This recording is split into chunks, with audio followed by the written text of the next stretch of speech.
First of all, good evening, everybody. So I'm going to start slowly, so you have the time to sit down. I know that's just the talking after the lunch, it's always difficult. I would like to thank the organizer for giving the opportunity to be here today. It's a great pleasure to talk. Especially I was in a sabbatical last year in Montreal, so it's the first workshop that I'm talking in Paris. So this is a joint work with my student, Clément Feutry, who's going to finish soon this year, and Joshua Bencio, University of Montreal, and Pierre Romel at CentraleSupelec. And the last part, which is something much more recent, is going to be joint work with Joshua Bencio and Malik Boudiaf, who is going to start a PhD. So basically, I'm gonna give you a brief motivation. I'm gonna then introduce learning model and the algorithms, and then of course some experiments. And at the end, I'm going to move to something that we have been doing very recently, which is connected to this talk, but it's also open new possibilities and new research avenues. So I think since this is the first talk about privacy, I'm going to give you some motivation. There are many fields in which privacy and anonymization has become an important issue. Typically, we can cite among them smart grids. Smart grids in these days, data sensitive, specifically data in smart meters, because this data carries sensitive information about the type of devices at home, individual behavior that could be related to social levels. It could be related to the presence or absence and somebody at home. So, of course, we need to share this data because the data is going to be useful to optimize the system. So in there we have one specific situation. Of course, medical files is perhaps the most well-known situation where anonymization and privacy tools has been using until now. Genomic as well, certification, and any type of sensitive information that you may deal with in engineering these days. You may be interested in using privacy tools. So here we're going to focus on a very specific types of privacy anonymization tools that I prefer to call these statistical methods, since this is going to give you a statistical methodology to remove, in statistical terms, sensitive information from data. So basically, you're going to process the data, you're going to find representations of the data that are as independent as possible of what is sensitive information. I'm going to introduce that in the next slides. So the idea is what? The idea is that you have a database. Data could be sound, it could be text, it could be images. You have an idea of what sensitive information means for you. There's going to be labels for this talk. And you would like to process and satinize, as we said, often says, we would like to satinize the data by providing representations in which there is no way, or it's very difficult to go back to the sensitive information from those representations, okay? So that's basically what we would like to do. We're going to approach this problem by using information measures, so specifically much information. Why much information? Because much information is a universal measure of dependence. So basically, if you are able to show or to guarantee that the much information between the sensitive representations of the sensitive information and the release data is small, then of course the data is satinized in a statistical sense, okay? So in order to solve this or approach this problem, we're going to derive variational bounds on much information. Why we're not going to optimize directly much information? Well, in high dimensions, it's very difficult to optimize directly much information. Much information is a function of the probability mass function of the data, something that, of course, in practice you don't have. So we will need to work out in a mathematical form that give you the indirect manner to optimize this much information. So maybe get me briefly introduce in a mathematical sense the problem. So basically, we have some samples that are going to denote this by X. This is your features. This is the data that you observe. It could be a vector, it could be an image, it could be any type of data that you can think of that. On the top of that, there are target levels of concepts that you would like to preserve. I denote this as Ys. This is the typical information that you would like to be present after the release of the data. All right, that's the utility of the data that you don't want to remove. There is a private information, Z. These are private levels that you would like to remove for the data. The private label could be any feature that is sensitive for you, or could be simply the identity of the different data that you would like to remove from the release. Okay, but it's known to you, and you have samples for each possible feature. You have samples of the target labels that you would like to preserve, and you have samples of the release of the private labels that you would like to remove. Okay, so you need that information. So the data for us is a collection of 3 tuples, the features and both private and target labels, so Z and Y. And using this information, we would like to come up with a Anonymized method, so basically a representation model that creates representations U coming from the features X in such a way that U carries as little as possible information about the sensitive label Z and as much as possible information about the target label Y. Okay, that's basically, it's very simple. It looks quite general. As far as you have that information in practice, you could apply this in principle to many different situations. Okay. So in terms of modeling these, so basically we want to keep this as general as possible. Then at the time of going for the experiments, we will of course focus on a specific architecture, but until now this is going to be general. So basically, we have an encoder that it will create these representations that we denote as Q of U given X, so the release given the input. This could be a deep encoder, it could be a variational autoencoder, it could be a feed-forward, or it could be any type of Anonymized processing which you use or you don't use noise, all right? That's just the way in which we create representation from the data. And then we have a soft classifier, basically, that will measure, will give us an output, the probability that given the representation U, you map to a specific class of your target labels, all right? And for now, I don't want to assume anything about the way in which the attacker is going to learn the sensitive information Z as a function of the Anonymized data U, okay? So, basically, of course, the attacker is going to use some type of classifier, but we don't know how, but it's going to somehow, with very sophisticated model, try to learn the soft probability on the private label C, given the release information U, okay? And we're going to assume that we give the full information to the attacker, meaning the attacker knows the network, knows the data that we have been using for training, and can do any type of processing on that data. Yeah. So then, of course, after this, you could define the misclassification error. Here's just a simplification of misclassification error. I'm just assuming that your target label has a very peaky decoder, so just the error can be written as 1 minus the expectation of that decoder. Otherwise, it's just the standard definition for misclassification error. And this is the misclassification error for a given Anonymized or representation model and for a given choice of your soft decoder. Yeah. Then in general, you cannot optimize directly, of course, this misclassification error. So what you do, you optimize the surrogate. So we're going to use the standard cross entropy for that model, which is very popular. It's essentially a function of your samples and your labels, and yes, expectation over your representation model of minus log of the soft probabilities that your system is output using the data. All right. So the expected performance of this loss is what we call the risk, and this is in general the function that you would like to optimize, okay? So here's the idea.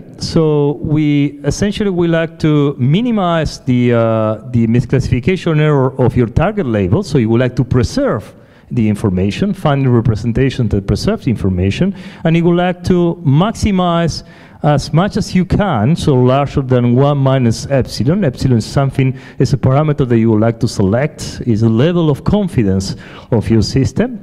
So you would like to maximize the misclassification error of the attacker. Yeah? And this is no matter what the attacker is, meaning for any type of attacker, so the best possible one, the one that minimizes the misclassification error on the private levels, you would like to make this higher than your target value. Yeah, that's the goal. It looks natural, it looks good, but of course it's not something easy to guarantee in general. And epsilon could be anything between 1 over the size of the private labels and smaller than 1. Is the probability of the misclassification of the attacker. Yeah. So the natural way of writing this is just writing a Lagrangian from these two misclassification errors. So of course, this has two problems. So first, it's not something that you can directly optimize. So you will need a surrogate on this Lagrangian. And secondly, the performance of the attacker depends on this optimal choice of the model to learn the private labels from the representation, something that, of course, you don't know in general. And you cannot assume, or you don't want to assume, that you have the information of what the attacker is going to do. Yeah? So how are we going to approach this? Well, we're going to find a surrogate of these two terms here. For the first, misclassification error is natural, so the cross entropy is going to be a surrogate of the misclassification error. It's not difficult to prove that, it's very well known.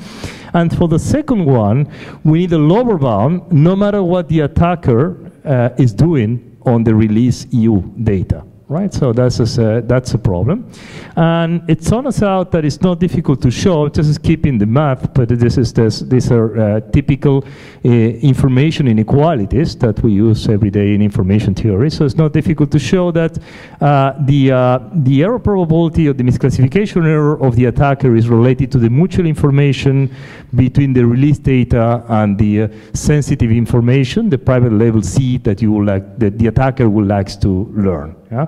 It's quite intuitive. Of course, if the mutual information is 0, your release is independent of the sensitive information. If it's higher, your release carry all the information to learn the labels. Okay, but you can formally prove that.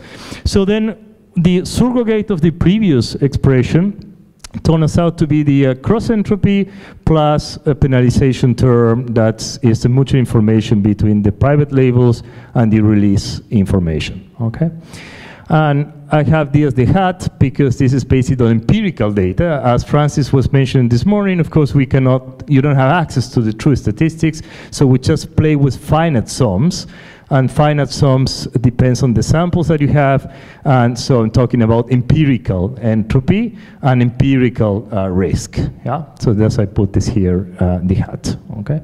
And lambda is the parameter that help you to tune how much privacy you would like to have. There is a direct correspondence between the epsilon of the definition and lambda. Yeah. It's difficult to find in theory, but basically you can plot this as a function of lambda, and you will find out the specific target value. So this looks good. So far so good. So then we're done. But again, as was mentioned at the beginning, it's not always easy to optimize mutual information, especially when you're dealing with high dimensions. Here I have labels. That's fine because it's discrete. But U is a continuous vector, which is the output of a neural net. And of course, there's no way you can formally compute that mutual information. You don't have access to the statistics. The empirical mutual information like that, it doesn't work. Have a lot of zeros everywhere. It's not something that you can optimize.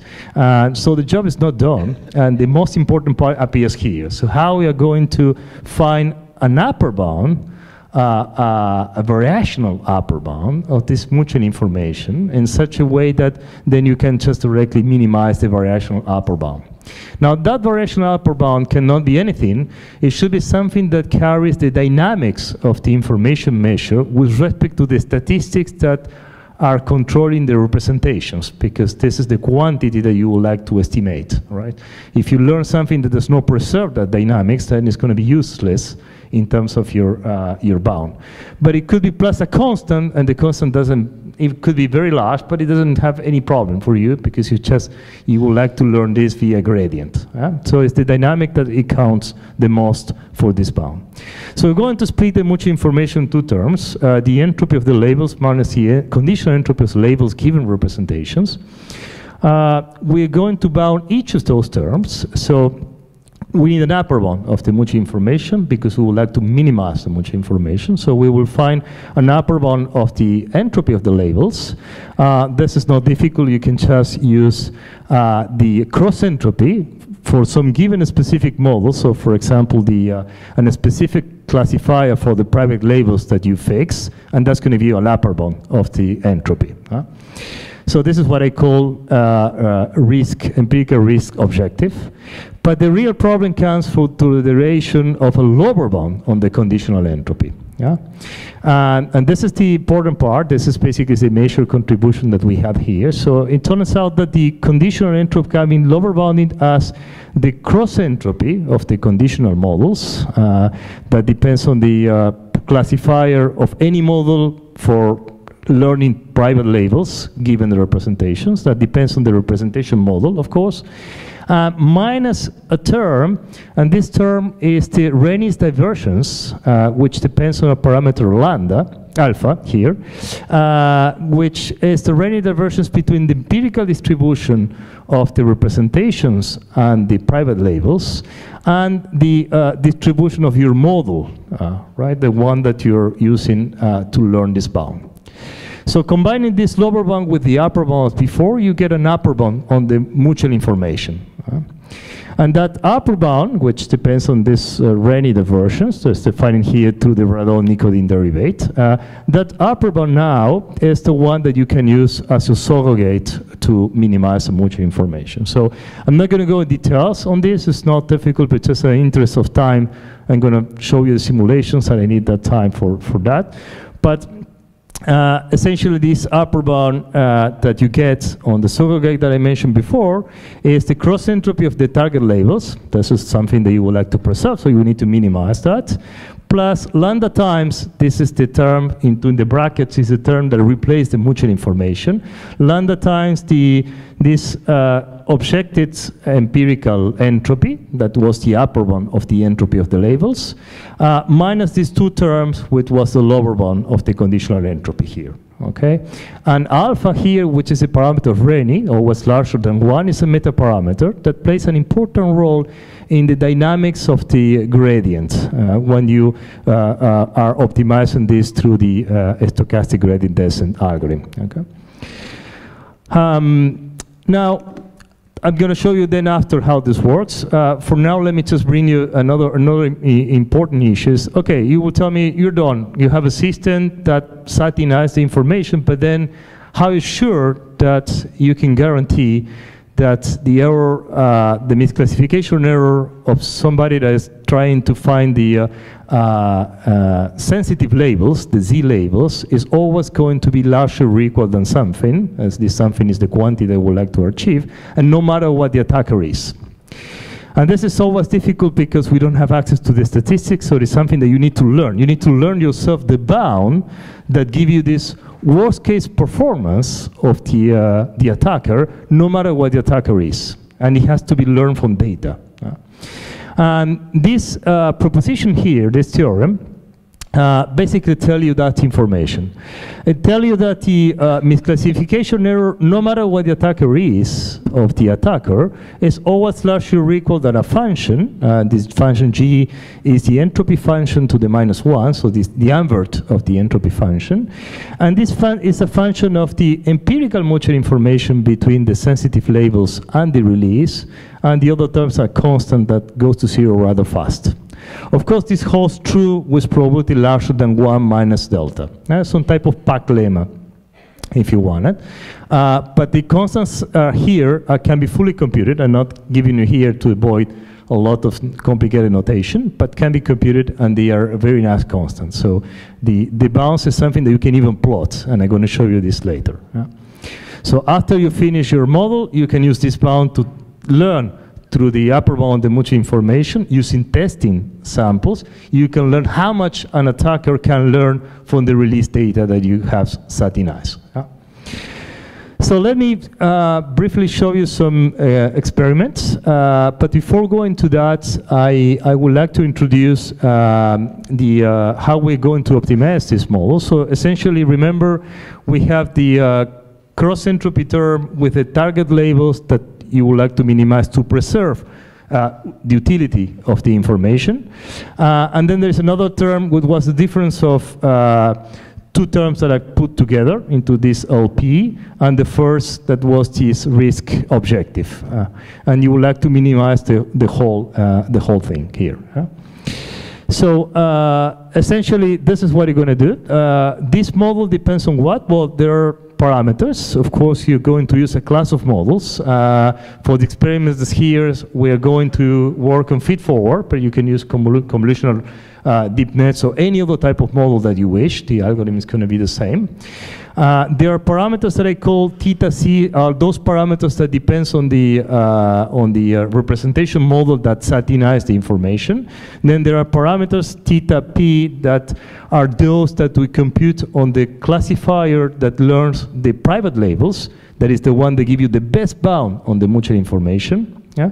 And there is parameters theta r, that are those that we use to learn the classifier that preserve the utility of the information, the target labels. Okay? And then you just use backpropagation B and SGD on this loss function. Of course, as always, you need to tune the learning rates and a lot of details in order to optimize this. But basically, how this works is as follows. So you have your samples, and you have two networks. One network that is learning the target labels, and there is another network that is learning the private labels, classified on the private labels. Both soft probabilities are going to give you the formula that you would like to minimize over the parameters of your representations. Yeah, so you learn your cost function by learning these two soft classifiers. In some sense, it's similar to what you do when you basically program generative adversarial net to produce images. Okay. But here there's not adversary. The adversary is just there to help you to learn the best bound on the mutual information. So this is what the network looks like. You have a deep net here for the learning representation. You have another deep net here to learn the target labels and another one to learn the private labels. All right, and then you will iterate on that. So essentially, you initialize here. Then you learn both branches, both networks. After this gets fixed, after you finish here, you plug in both models into your mutual information, all right, bound, and you update your representation model, and you iterate on that. Again, similar to a lot of adversarial approaches that has been using recently. Okay, so let me just skip this. So that's basically tell you how things go. Let me go to the type of experiment that we has been done here. So essentially, we have been working with 3 data sets. So the first one, it's very close to MNIST. It's a type of MNIST in which you have not only information about the digits, but also information about the writer of the digits. So you have classes of people plus different digits per writer. This is what we call the pen digits data set. There is a fork in which you have faces with different emotions. This is synthetic data. So you have 6 people with 7 different emotions. Yeah, that's essentially what we have. And then there is the Jeff database, which is here, in which is the same, but these are real images. Yeah. The big difference between this fork and this Chef database is that we have much more synthetic data than the real images, which allow us to better train the models. So maybe the first question to ask is whether you can recognize if the digits are coming or not for the same person. And indeed, it's not that difficult even visually for us. So these are number 4 for the same person. These are number 4 for different persons. So you see that there is a difference in the style. So even us, we can, if you don't do anything, we can relatively easily recognize. The same example holds for same person of 9, another person of 9. You see it's not the same, and random 9s. So that's the type of emotions that you have for the people. So the game is that we would like to preserve the emotions, we would like to preserve the information about the classification of the digits, but we would like to remove the writer of the digits, and we would like to remove information about the identity of the people, okay? Which is not that obvious, as you can see, all right? So there is some pre-processing of these databases. So basically we just cut the images and we remove the background, so the problem is not obvious, otherwise the recognition is obvious. You can use very simple information on the background to get to recognize the people. Okay, so this is what we do. The first way of doing this, and is something that it doesn't work, but I would like you to show you, is, well, you could say, well, I have an iterative process. I may update once the representation model and once the branches, this private and target information, and then I iterate one and one. And of course, this doesn't work because it does not give to these private classifiers and target classifiers enough time to feedback good information to the representation model. Basically, one iteration will not be enough. And it happens that if you train like that, you can only achieve extreme points, meaning points in which you have very low accuracy on one side and very low on the other, or very high in both, but you cannot trade of that. Yeah? I'm going to explain to you how this works in this picture. So this is what we have done to solve this problem. So basically, you fix your representation model, you iterate over a couple of iterations, epochs on both target and private classifiers, and then you update over a couple of iterations your representations and so on. So you iterate, but doing multiple iterations per each of these players. Okay, that's important. And this is what you can achieve with the digits. So let me explain this because it may be a bit complicated. I have 2 different axes here. On the right-hand side, you need to read the accuracy on the private task, so the Z, the sensitive information. On the left, on the target class, the regular labels, the one that you would like to preserve. Lambda is the level of privacy, so basically if you put lambda 0, there's no much information in the game, so there's no privacy. If you increase lambda, the much information becomes more and more important in your cost function, so there is maximal privacy. So the triangle here are the private tasks, so this is the curve that you need to read on the right-hand side, so that goes from 25% of success if you don't do anything for privacy to the minimum value. The minimum value is the random guessing. Basically, there is nothing better than random guessing the identity of the data. Yeah? So here's 3.3%. Given the number of people that we have in this database, okay?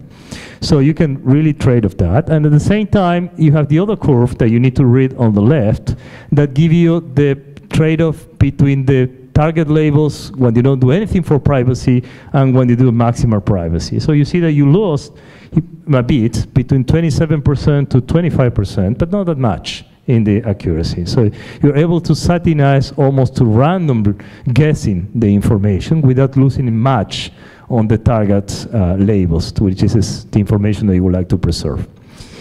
This dotted curve here is the curve that you learn of the optimal performance of the attacker using your test samples. So you take the test samples to learn what the attacker could learn wherever the model for the attacker is. Yeah? Of course, it's a bit optimistic than the one that we learn with our classifier, but it's not far. Yeah, it's very close. Let's give you an idea of something that is predictable to what the attacker is doing. In information theory, we call this converse, for those of you that have those concepts. This is a different simulation on the Chef database. These are the real images of faces. So again, on the right-hand side, there are private labels. On the left, target labels. Lambda increase the privacy. The triangles are here, the private curve, right, that you need to read. You can go until almost the minimum, which is the random one. But here you see that there is a price to pay. Removing the identity of the faces of people that are rather different has a cost in terms of preserving the emotions. And the reason for that is because emotions and identities are very entangled, both. We don't smile, we don't cry, all of us the same way. So it's something very personal. So there is a real trade-off to pay. So it's not for free in that case. So it's interesting to compare that. Something similar happens with FERG. FERG is the synthetic database.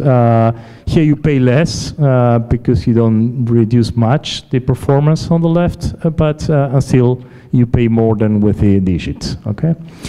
So let me quickly give you a conclusion. So I have time to explain what we are doing right now and some preliminary results. There are more general tools to learn information measures in higher dimensions. So basically here, what we have is a tool that you can apply to any type of data to satinize the data in a statistical manner. So there is no perfect guarantees, it's only probabilistic guarantees.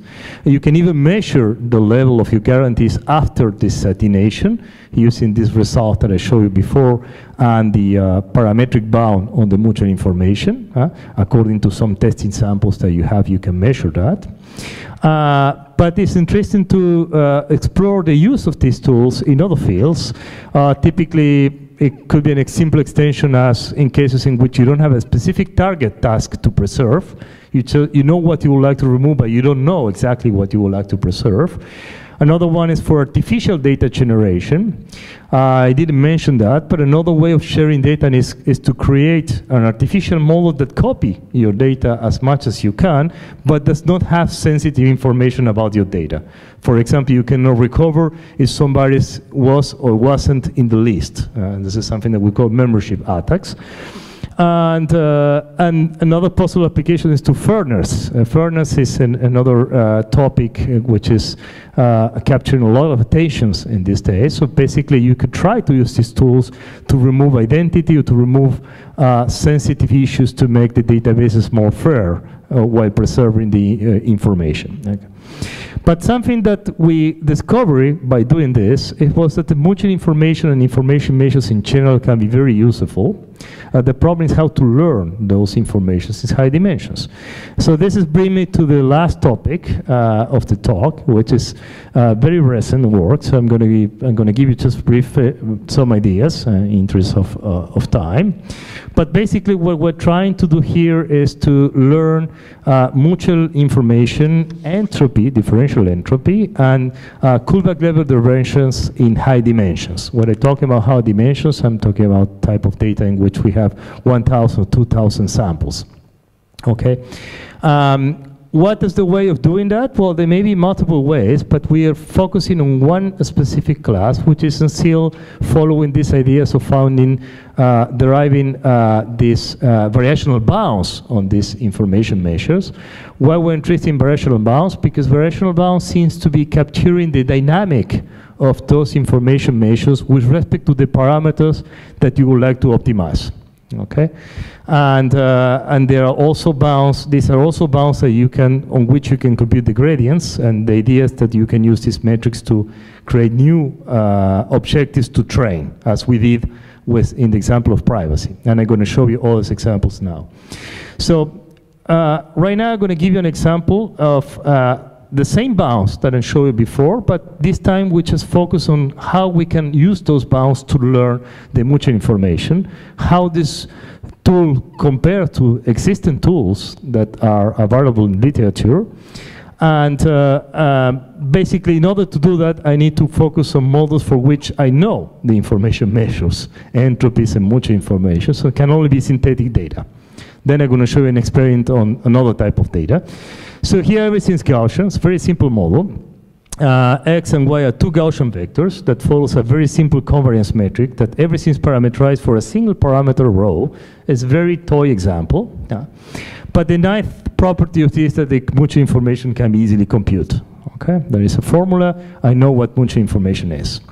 There are three different methods that has been used in the literature, recent literature, to learn mutual information in high dimensions. There are no methods that has been using to learn entropies. This is something that is unknown until this. But to learn mutual information, yes, there are three types of bounds. These bounds are lower bounds, not upper bounds on the information measures. So one is mine, which basically is using the variational representation of the divergence to give you a lower bound based on a class of functions that could be neural nets or anything that you would like to use.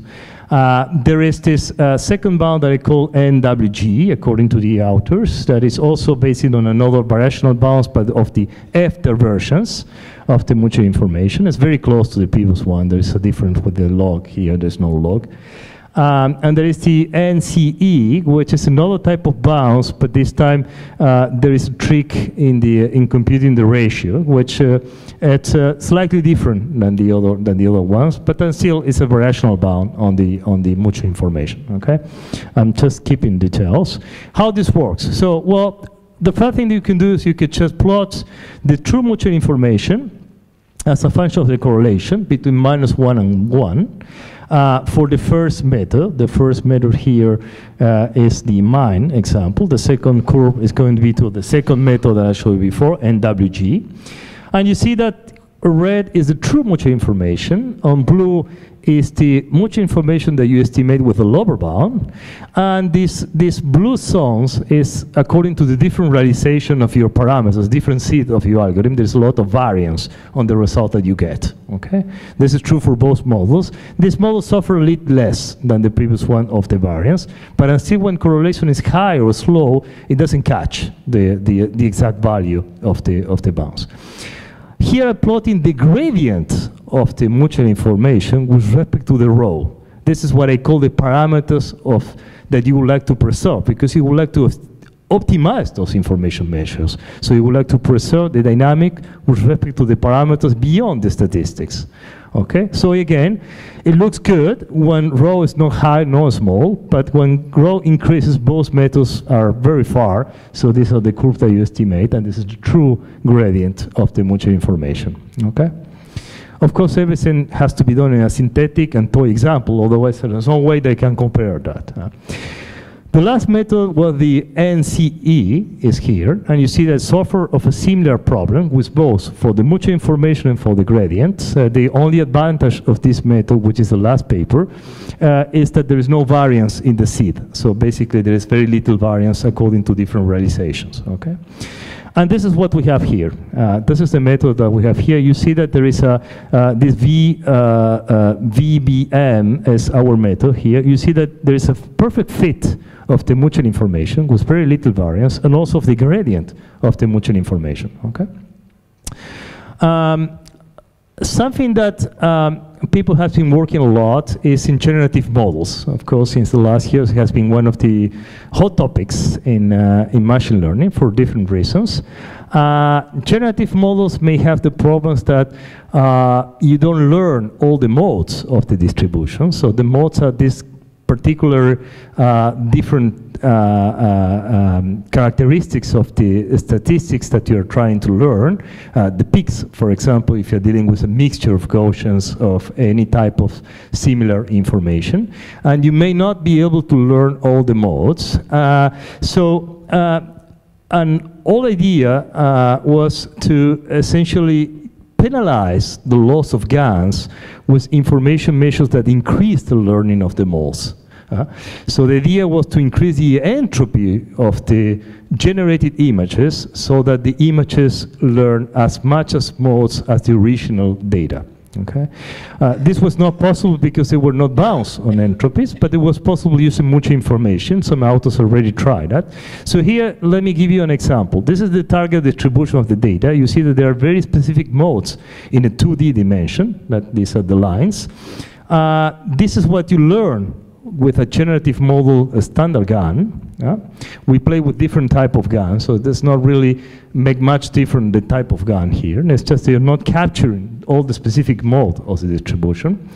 This is what you learn with this NWG method. If you penalize the loss of the GAN with the mutual information between the generated images and the inputs.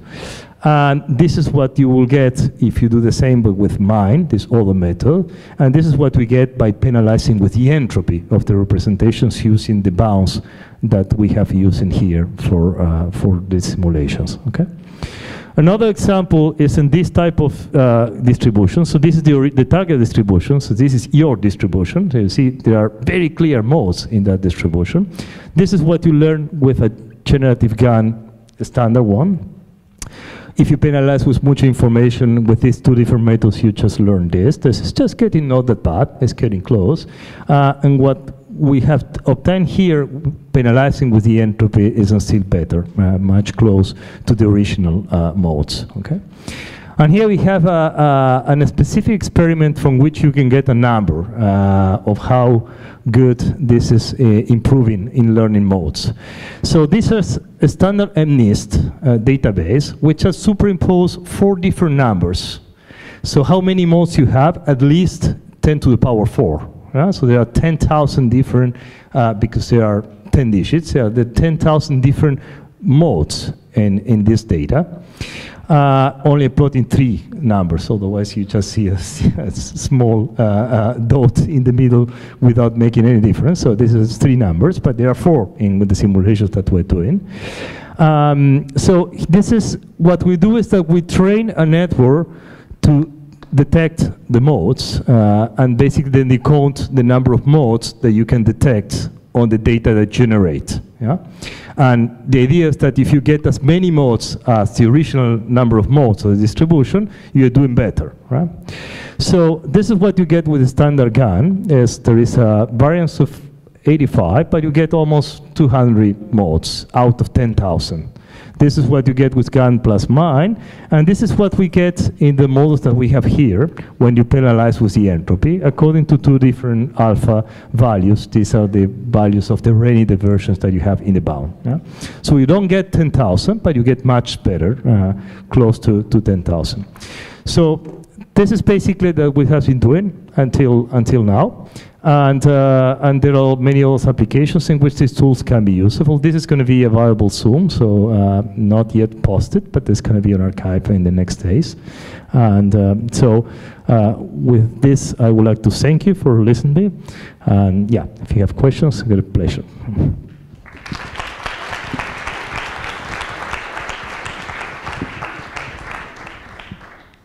Questions?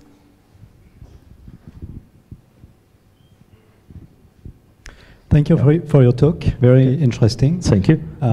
One of the limitations that I see to your starting model is you basically assume that the attacker has only access to X and Y and nothing else. So it could be that the attacker, in fact, has access to another random variable which is not independent, and then you don't want to look at the mutual information between X and Z, but the mutual information between X and Z conditioned on what the attacker knows. And this, I mean, this might sound theoretical, but actually it's a very practical problem when this happens all the time when you cross databases and try to de-anonymize data. So in your opinion, how could we include that aspect also in the model? Okay, so thank you for this interesting question. You are fully right. This is some type of linkage attack in which you don't only have your release and the sensitive information, but also have access to correlated, some, as we will call, side information about the sensitive information. Yes, if if you have statistical information about the type of this leak, additional side information, I think you can play the same, the same idea, working on the conditional mutual information, yeah, and trying to make your model robust to this. If you don't have information about that, well, you cannot do anything to protect yourself against that. But if you have that information, at least to measure the performance in a testing task, to measure the performance of the attacker, you can use the theorem to tell you how much the attacker can get at best from the release. Yeah, this is well, but you're fully right, and there are very little open data sets on which we could play that game, but it's important. Yeah. Thank you. Thank you for your talk.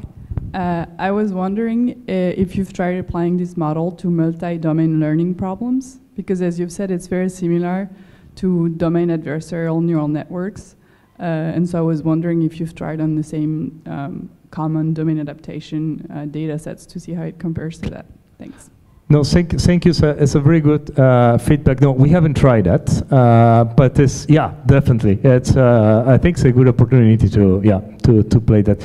Problems are similar. The tools can be in principle used. Then it's just a matter of taking the time to tune in everything, which is always important, to compare to the state of the art and see what's happened. Yeah, thank you. Thanks.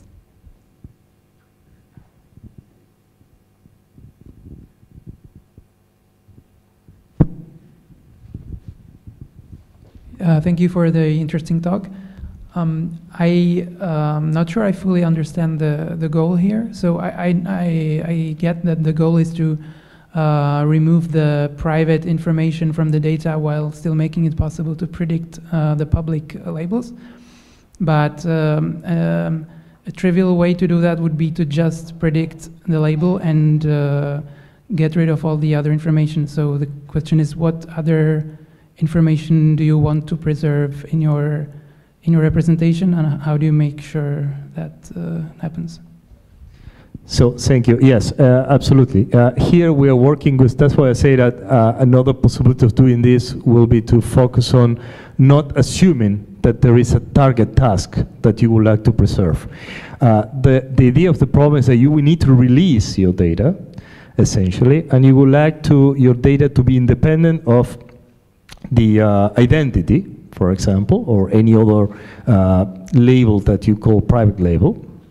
But you would like in your data to preserve enough information to do other type of processing on that data. Yeah?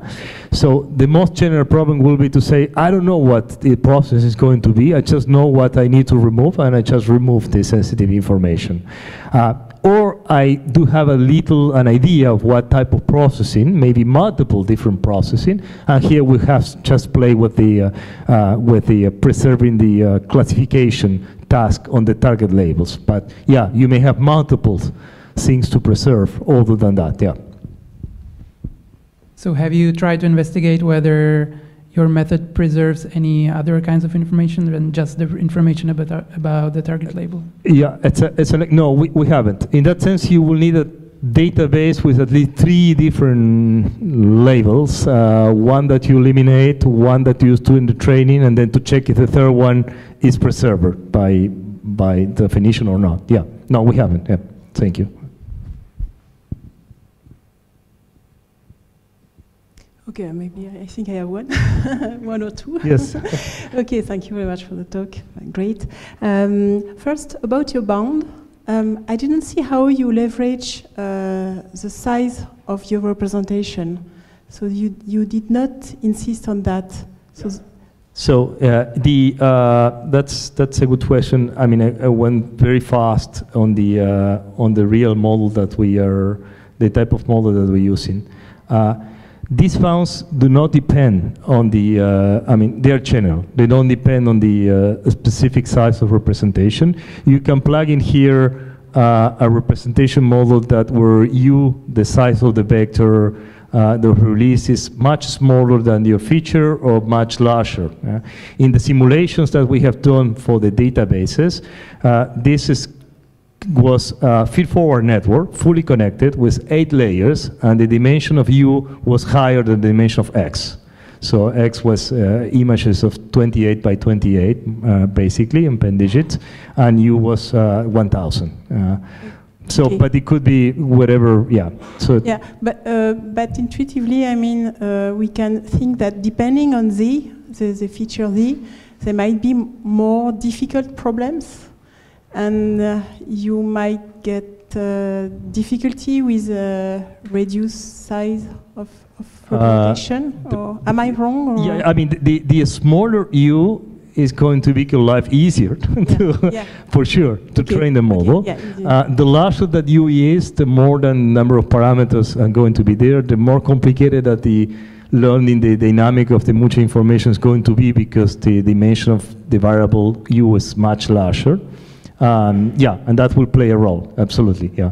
In this experiment, U was larger than the size of the input X. So it was not the easier case. But if you reduce the size of U, I think we can even get better results in that sense, yeah. Okay. Well, thank you.